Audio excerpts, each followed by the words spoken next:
On vient d'entendre le récit de Catherine qui a vécu un incident difficile qui a des répercussions pour elle. D'après ce qu'elle nous raconte, est-ce qu'on peut dire que ce qu'elle a vécu, ça s'apparente à du harcèlement? On fait mieux de s'en parler maintenant avant que ça devienne peut-être trop gros, là. Je me suis sentie toute seule, j'étais comme humiliée. Fait que je suis allée en parler tout de suite à notre directrice. On a vu que Catherine a décidé de se tourner vers la directrice pour chercher de l'aide. Aurais-tu des conseils? Y a-t-il des lignes directrices qui doivent guider l'intervention de la directrice dans ce genre de rencontre-là? Michel, je le connais. C'est un colleux. La rumeur dit qu'il aurait le béguin pour moi. Effectivement, j'ai vu une différence. Il m'écrit des courriels, des textos, des petites blagues. Les relations amoureuses en milieu de travail, ça existe. C'est pas nécessairement proscrit.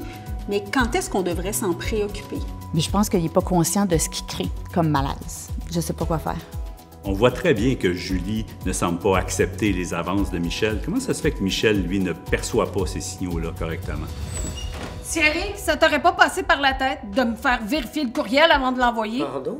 Quel courriel? Quelle balise on peut se donner pour tracer la limite entre ce qui est acceptable et vraiment inacceptable là, quand on s'adresse à ce type de réaction-là de la part d'une personne en autorité? J'aimerais déposer plainte contre elle. Ça fait longtemps que je travaille en milieu scolaire et je ne me suis jamais fait traiter de même de ma vie. J'y repense constamment. Donc lui, il craint un déséquilibre avec sa supérieure qui est Madame Tremblay. Donc il se dit comment on peut avoir un dialogue d'égal à égal alors que c'est ma supérieure. J'ai une enseignante aussi ce matin, Catherine, qui a reçu ça par texto. Et elle est pas mal certaine que c'est Samuel qui a mis ça en ligne. Du point de vue du harcèlement, est-ce que ça fait une différence que les gestes se passent donc dans le monde virtuel plutôt que dans le monde réel pour l'employeur et ses obligations? Je pense qu'il va falloir qu'on en parle à son père à la rencontre ce soir. Donc, ils ont manifestement anticipé une rencontre qui pourrait être difficile. Est-ce qu'il y a des trucs pour se préparer à une rencontre difficile dans un contexte comme celui-ci? Certainement.